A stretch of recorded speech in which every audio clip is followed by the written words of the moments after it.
Hello student, सोप्या भाषेमध्ये व सोप्या पद्धतीने फिजिक्स विषय समजून घेण्यासाठी आपल्या SKS फिजिक्स चॅनलला सबस्क्राईब करा. आजच्या या व्हिडिओ लेक्चरमध्ये आपण unit number 2 mechanical properties of fluid मधील 2.4.3 अँगल ऑफ कॉन्टॅक्ट हा पॉईंट स्टडी करणार आहोत. सर्वप्रथम आपण अँगल ऑफ कॉन्टॅक्टचे डेफिनेशन पाहूयात. तसेच अँगल ऑफ कॉन्टॅक्ट हे थीटा या लेटरने डिनोट करतात. आता आपण डेफिनेशन सांगूयात अँगल ऑफ कॉन्टॅक्टचे. Angle of contact theta is defined as angle between tangent drawn to the free surface of liquid and surface of the solid at the point of contact. Definition पुन्हा एकदा पाहू. Angle of contact theta is defined as angle between tangent drawn to the free surface of the liquid and surface of the solid at the point is किंवा point of contact. Definition समजून घेण्यासाठी आपण एक छोटीशी diagram काढूयात. या डायग्राममध्ये आपण एक छोटासा कंटेनर ड्रॉ करणार आहोत, वॉटर कंटेनर. ओके, अशा पद्धतीने.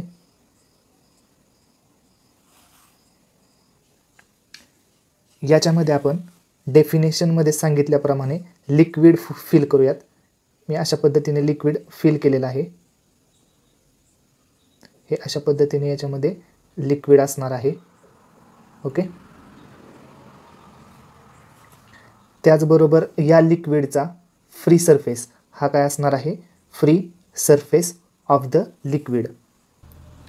आत्ता आपल्याला समजून घ्यायचं आहे टँजेंट. ओके, टँजेंट आपल्याला ड्रॉन करायचा आहे त्या फ्री सरफेसला. टँजेंट म्हणजे काय? तर एखादा सर्क्युलर ऑब्जेक्ट आहे किंवा एखादी सर्क्युलर गोष्ट आहे, तर त्याला स्पर्श होऊन जाणारी रेषा त्याला आपण टँजेंट म्हणतो. इथे सुद्धा आपल्याला एक वॉटरचा कर्वड सरफेस दिसत आहे. हा सरफेस कसा आहे? कर्व सरफेस आहे. ओके, तर या कर्व सरफेसला आपण काय करणार आहे? एक टँजेंट काढणार आहोत, टँजेंट ड्रॉ करणार आहोत. तर तो टँजेंट कसा असणार आहे इथे आपण ड्रॉ करणार आहोत. डायग्राममध्ये आपण टँजेंट ड्रॉ केलेला आहे. हा टँजेंट असणार आहे त्या फ्री सरफेसला, तो आपण ड्रॉ केला. इथे आपण डायग्राममध्ये सांगितल्याप्रमाणे टँजेंट ड्रॉ केलेला आहे. कशाला? Free surface of the liquid. हा फ्री सरफेस आणि याला हा टँजेंट आपण ड्रॉन करून घेतलेला आहे. तर अँगल ऑफ कॉन्टॅक्टमध्ये आपल्याला सांगितलेलं आहे, डिफाईन केलेलं आहे angle between. Okay, angle between tangent drawn to the free surface of the liquid. Angle आहे, कोणामधला अँगल आहे? तर टँजेंट. ओके, हा टँजेंट आणि surface of the solid, surface of the solid at the point of contact. हा काय असणार आहे? व्हेसल. ओके, व्हेसल कशापासून बनलेला असणार आहे? सॉलिडपासून. आणि या सॉलिडच्या कॉन्टॅक्टमध्ये, या सॉलिडच्या कॉन्टॅक्टमध्ये लिक्विड कुठे आलेला आहे? या ठिकाणी आलेला आहे. आणि याला आपण काय केलेलं आहे? टँजेंट ड्रॉ केलेला आहे. तर टँजेंट आणि सॉलिड, टँजेंट इथे आहे बघा, हा टँजेंट आणि हा सॉलिड आहे. यांच्यामधला जो अँगल असणार आहे त्याला आपण म्हणणार आहे थीटा, म्हणजेच अँगल ऑफ कॉन्टॅक्ट. ओके, या डायग्रामवरून आपल्याला समजलं असेल अँगल ऑफ कॉन्टॅक्ट म्हणजे काय. अँगल ऑफ कॉन्टॅक्ट म्हणजे काय? तर अँगल आहे, angle between tangent drawn to the free surface of the liquid. तर अँगल कशामधला अँगल आहे? तर टँजेंट आणि free surface of the surface of the solid at the point of contact. आणि हा कशाचा? सॉलिडचा सरफेस आहे. या दोन्हीमधला अँगल काय असणार आहे? Angle of contact.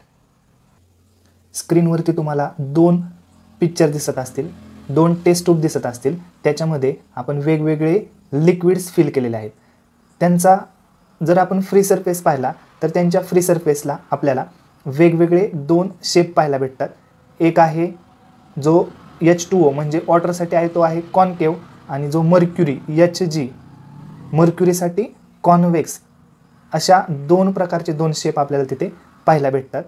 तर ते कशामुळे आलेले आहेत? तर अँगल ऑफ कॉन्टॅक्टमुळे ते वेगवेगळे 2 शेप तिथे एक्झिस्ट झालेले आहेत, आपल्याला तिथे ते पाहायला भेटत आहे. डायग्राममध्ये सुद्धा आपल्याला 2 वेगवेगळ्या लिक्विडसाठी 2 वेगवेगळे फ्री सरफेस आणि त्यांचा वेगवेगळा शेप दिसत आहे. तर H2O साठी आपल्याला कॉन्केव खोलगट फ्री सरफेस दिसत आहे. त्यामुळे आपण तिथे त्या सरफेसला म्हणणार आहे कॉन्केव्ह मिनिस्कस. आणि मर्क्युरीसाठी HG, जो मर्क्युरीसाठी फ्री सरफेस असणार आहे तो आपल्याला जरा उंचावलेला दिसत आहे. ओके, त्यामुळे त्या फ्री सरफेसला आपण म्हणणार आहे कॉन्व्हेक्स मिनिस्कस. इथे आपण कॉन्व्हेक्स मिनिस्कससाठी असं सुद्धा म्हणू शकतो, angle of when the angle of contact is acute. आता सांगितल्याप्रमाणे when theta means angle of contact, when angle of contact is acute the liquid forms a concave meniscus. या फिगरमध्ये आपल्याला दिसत आहे when theta is acute liquid forms a concave meniscus and when theta is obtuse. Okay, then liquids form a convex meniscus at the contact. त्याचबरोबर concave meniscus आणि convex meniscus याचं आपण example कसं सांगू शकतो बघा. कॉन्केव्हसाठी आपण ग्लास किंवा H2O प्लस ग्लास अशा पद्धतीने जर लिक्विड म्हणजेच ग्लासमध्ये जर आपण लिक्विड फिल केलं तर आपल्याला कॉन्केव्ह मिनिस्कस पाहायला भेटतो. त्याचबरोबर जर आपण ग्लासमध्ये HG म्हणजेच मर्क्युरी फिल केली तर आपल्याला अशा पद्धतीने सरफेस पाहायला भेटतो. फ्री सरफेसचा शेप म्हणजेच तो कसा कॉन्व्हेक्स मिनिस्कस. ओके, हे काय आहेत त्याचे एक्झाम्पल्स आहेत.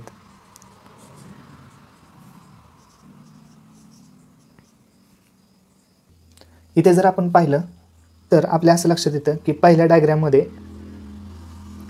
टँजंट कसा आहे, तर टँजंट अशा पद्धतीने आहे बघा. हा फ्री सरफेस आणि या फ्री सरफेसला हा टँजंट असा असणार आहे आणि हे काय असणार आहे सॉलिड. ओके, आणि यांच्यामध्ये जो अँगल असणार आहे तो काय अँगल ऑफ कॉन्टॅक्ट. त्याचबरोबर सेकंड कंडिशनमध्ये आपल्याला पाहायला भेटतं की हा टँजंट आपण अशा पद्धतीने ड्रॉ करू शकतो. ओके, आणि इथे कॉन्टॅक्ट आणि टँजंट यांच्यामध्ये जो अँगल असणार आहे तो अशा पद्धतीने आपल्याला पाहायला भेटतं. म्हणजेच इथे जो अँगल क्रिएट होणार आहे तो 90 डिग्रीपेक्षा कसा असणार आहे कमी असणार आहे, 90 डिग्रीपेक्षा कमी असणार आहे. आणि इथे आपल्याला पाहायला भेटतं की तो अँगल 90 डिग्रीपेक्षा कसा आहे जास्त आहे. म्हणजेच ज्यावेळेस कॉन्केव्ह मिनिस्कस असेल किंवा थिटा इज ॲक्यूट असेल त्यावेळेस तो 90 डिग्रीपेक्षा कमी असणार आहे. आणि ज्यावेळेस angle of contact theta is obtuse असणार आहे त्यावेळेस तो 90 डिग्री अँगलपेक्षा जास्त असणार आहे. अँगल ऑफ कॉन्टॅक्टमध्ये आपल्याला किंवा मिनिस्कसमध्ये आपल्याला डिफरंट का दिसतो, मिनिस्कस आपल्याला डिफरंट का दिसतो, कॉन्केव्ह आणि कॉन्व्हेक्स का दिसतो, तर हा डिफरंट जो असणार आहे तो फोर्समुळे असणार आहे. ओके, कोणत्या फोर्समुळे, कोहेजिव्ह फोर्स आणि अधेजिव्ह फोर्स यांच्यामुळे असणार आहे. कोहेजिव्ह फोर्स कुठे पाहायला भेटतो, लिक्विड किंवा सेम ॲटममध्ये आपल्याला पाहायला भेटतो, सेम मॉलिक्यूलमध्ये असलेला फोर्स आपल्याला पाहायला भेटतो. म्हणजे लिक्विड असेल तर तिथे कोहेजिव्ह फोर्स पाहायला भेटतो. आणि फोर्स बिटवीन अधेजिव्ह फोर्स कधी पाहायला भेटतो, फोर्स बिटवीन सॉलिड आणि लिक्विड यांच्यामध्ये असल्यानंतर आपल्याला अधेजिव्ह फोर्स पाहायला भेटतो. तर या दोन फोर्स डिफरन्समुळे इथे आपल्याला कॉन्केव्ह आणि कॉन्व्हेक्स मिनिस्कस पाहायला भेटतात, ऑब्झर्व करायला भेटतात. Okay, thank you student. नेक्स्ट लेक्चरमध्ये आपण शेप ऑफ मिनिस्कस स्टडी करणार आहे. त्याच्यासाठी अँगल ऑफ कॉन्टॅक्ट हे महत्त्वाचं आहे.